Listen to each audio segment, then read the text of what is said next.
បាទសួស្តីបងប្អូនទាំងអស់គ្នាស្វាគមន៍ម្ដងទៀតមកកាន់ Channel ដងហួរសូមប្រាប់ទៅកាន់បងប្អូនទាំងអស់គ្នា Channel មួយនេះគឺផ្ដោតទៅលើការសម្រាយរឿងជាប្រភេទលក្ខណៈ novel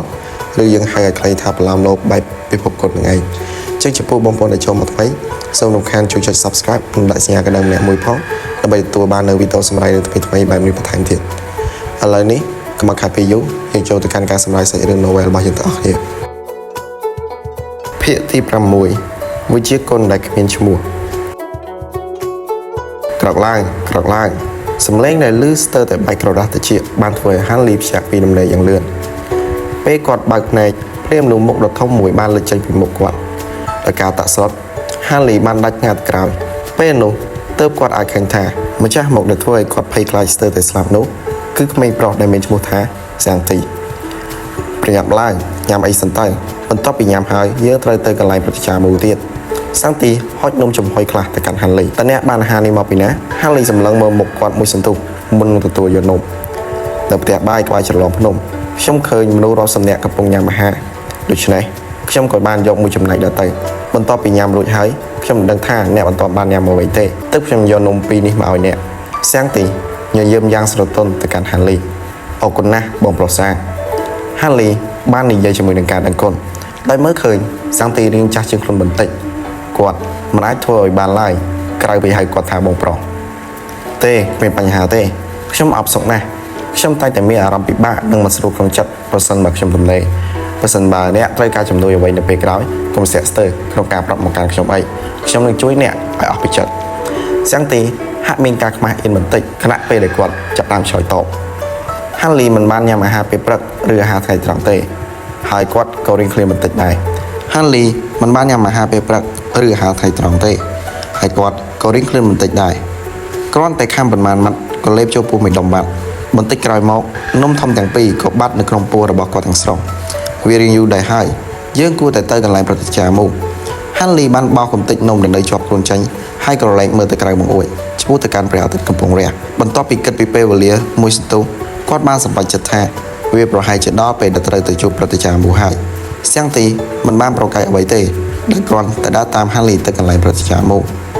មានធ្នើដាក់សិភៅជាជួរនៅតាមជញ្ជាំងទាំង4នៃគេហដ្ឋានរបស់ប្រតិចាមូធ្នើទាំងនេះត្រូវបានដាក់យ៉ាងច្រើននៅសិភៅផ្សេងៗលោកតាមូខ្នងរបស់ប្រតិចាមូគឺកំពុងផ្អែកជាមួយនឹងកៅអីរបស់គាត់ខណៈដែលឥឡូវនេះគាត់កំពុងជក់ចិត្តនឹងការអានសិភៅនៅក្នុងដៃរបស់គាត់ហាក់ដូចជាមិនបានកត់សម្គាល់អំពីការមកដល់របស់ក្មេងៗទាំងពីរនាក់ទេហើយក៏មិនបានឮពីការស្វាគមន៍របស់ពួកគេដែរពួកគេទាំងពីរនាក់នៅគ្មាននៅឡើយដូច្នេះហើយនៅពេលដែលពួកគេឃើញប្រតិចាមូមិនអើពើនឹងខ្លួនពួកគេអាចត្រឹមតែឈរទៅម្ខាងហើយរងចាំប៉ុណ្ណោះទីបំផុតនៅពេលដែលជើងរបស់ហាន់លីចាប់ផ្ដើមស្ពឹកប្រតិចាមូបានដាក់សៀវភៅរបស់គាត់យឺតនៅលើតុក្បែរគាត់ក្រឡេកមើលទៅក្មេងទាំងពីរដល់ត្រជាក់ហើយយកទឹកតែរបស់គាត់មកផឹកបន្តិចមុននឹងនិយាយយឺតថាចាប់ពីពេលនេះតទៅឯងទាំងពីរនឹងក្លាយជាសិស្សក្រៅផ្លូវការរបស់ខ្ញុំនឹងបង្រៀនឯងនូវចំណេះដឹងទូទៅមួយចំនួនអំពីរុក្ខជាតិឱសថនិងការចម្រាញ់ឱសថខ្ញុំក៏អាចបង្រៀនឯងនូវវិជ្ជាព្យាបាលសង្គ្រោះជីវិតចំនួន2ផងដែរប្រតិចាមូបានដាក់ពេងតែចុះហើយបន្តនិយាយខ្ញុំនឹងបង្រៀនឯងនូវក្បាច់គុណទាំងផ្នែករាងកាយនិងផ្លូវចិត្តផងដែរទោះបីជាវាមិនអាចឲ្យឯងកំចាត់សត្រូវបានដោយជោគជ័យក៏ដោយវាក៏នៅតែអាចពង្រឹងទៅលើរាងកាយរបស់ពួកឯងបើសិនបើឯងពិតជាចង់រៀនក្បាច់គុណមែនឯងអាចទៅរៀនជាមួយនឹងគ្រូផ្សេងទៀតបានបើសិនបើឯងធ្វើដូច្នេះខ្ញុំមិនជំទាស់ទេប៉ុន្តែខ្ញុំនឹងពិនិត្យមើលការរីកចម្រើនរបស់ឯងលើការវឹកហាត់នេះកន្លះឆ្នាំដើម្បីអាចក្លាយជាសិស្សខាងក្នុងបានតែឯងទាំងពីរយល់ទេសម្លេងរបស់ប្រតិចាមូស្រាប់តែត្រជាក់ទៅវាហាក់ដូចជាគាត់បានផ្ដល់សារៈសំខាន់យ៉ាងខ្លាំងចំពោះការវឹកហាត់មួយនេះបាទយល់ហើយហាន់លីនិងសាំងទីបានឆ្លើយតបដោយប្រស្ទាក់ស្ទើរឯងទាំងពីរគួរតែចាក់ចេញឥឡូវនេះហើយត្រឡប់មកវិញទៅព្រឹកស្អែកប្រតិចាមូក្រវីដៃដាក់ទៅកាន់អ្នកទាំងពីរធ្វើកាយវិការឲ្យពួកគេចាក់ចេញទៅក្រៅវិញបន្ទាប់មកគាត់បានយកសៀវភៅរបស់គាត់ហើយចាប់ផ្ដើមអានម្ដងទៀតមុនពេលហាន់លីចាក់ចេញគាត់ក៏រលែកមើលទៅលើសៀវភៅនៅក្នុងដៃរបស់ប្រតិចាមូវាគួរឲ្យសោកស្ដាយណាស់ដែលគាត់មិនចេះអានអក្សរគាត់គ្រាន់តែអាចដឹងបានថាចំណងជើងសៀវភៅនេះត្រូវបានបង្កើតឡើងដោយតួអក្សរខ្មៅធំចំនួន3ជាអក្សរហាន់លីមិនអាចអានវាបានទេពេលហាន់លីដើរចេញពីផ្ទះរបស់ប្រតិចាមូភ្លាមហាន់លីបានដកដង្ហើមតាមលក្ខណៈធម្មតាវិញគាត់មិនដឹងថាមកពីមូលហេតុអ្វីទេប៉ុន្តែនៅពេលដែលគាត់នៅក្នុងផ្ទះរបស់ប្រតិចាមូគាត់មិនហ៊ានដកដង្ហើមលឺទេនៅចំពោះមុខគាត់ចិត្តរបស់គាត់គឺតាមទាំងណាស់ពេលនោះគាត់ក៏បានចាក់ចេញទៅ ហើយបានទូសារនឹងវិលមកសភាពដើមវិញក្នុងរយៈពេលប្រមាណថ្ងៃបន្ទាប់ភាពរំភើបរបស់ Hanley មិនដែលរសាយឡើយទីបំផុតគាត់បានក្លាយជាសិស្សនៃនិកាយអាថ៌កំបាំងទាំង7រួចទៅហើយ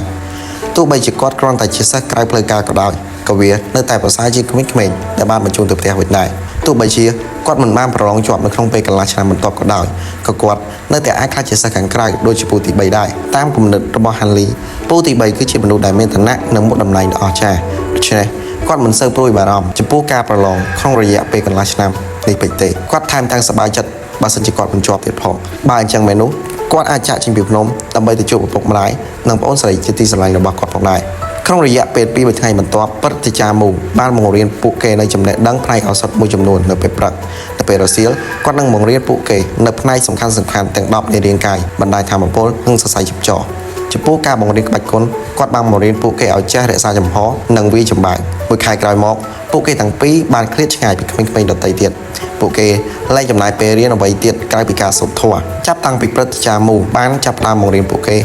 បានចំណាយពេលភាគច្រើនរបស់ពួកគេដើម្បីរៀនអំពីវិជ្ជាគុណដែលគ្មានឈ្មោះព្រឹទ្ធាចារ្យមូបានបញ្ជាយ៉ាងតឹងរ៉ឹងកុំឲ្យពួកគេប្រាប់អ្នកដទៃបើសិនបើរឿងនេះត្រូវបានបែកធ្លាយព្រឹទ្ធាចារ្យមូដាក់តន្តកម្មយ៉ាងធ្ងន់ធ្ងរហើយបណ្ដេញពួកគេចេញពីកន្លែងរបស់គាត់ក្នុងពេលនេះHanley ចាប់ផ្ដើមស្គាល់កាន់តែច្បាស់អំពីនិកាយអាថ៌កំបាំងទាំង7និងព្រឹទ្ធាចារ្យមូនិកាយអាថ៌កំបាំងទាំង7មានសិស្សម្នាក់ឈ្មោះវ៉ាងលូដែលមានការបង្រៀនដោយផ្ទាល់ពីមេដឹកនាំកម្ពុជាទាំង7វ៉ាងលូបានក្លាយជាមេបកនៃនិកាយអាថ៌កំបាំងទាំង7ហើយគាត់បានគ្រប់គ្រងនិកាយនេះដោយមានជំនួយអំពីមេដឹកនាំនិកាយ3ផ្សេងទៀតពួកគេបែងចែកនិកាយជា2និកាយគឺនិកាយខាងក្នុងនិងខាងក្រៅនិកាយខាងក្រៅមានក្រុមសរុបចំនួន4គឺក្រុមបក្សីហោះក្រុមប្រមូលកំណប់ក្រុមសមុទ្រ4និងក្រុមខាងក្រៅនិកាយខាងក្នុងក៏មានចំនួន4ក្រុមផងដែរគឺ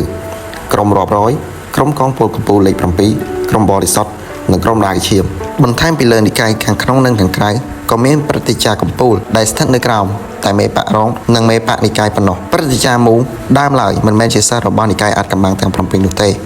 កាលពីប្រមាណឆ្នាំមុនមេដឹកនាំនិកាយវ៉ាងបានធ្លាក់ចូលទៅក្នុងអន្ទាក់របស់សត្រូវដោយមិនដឹងខ្លួនខណៈពេលនៅខាងក្រៅភ្នំឥន្ទនូ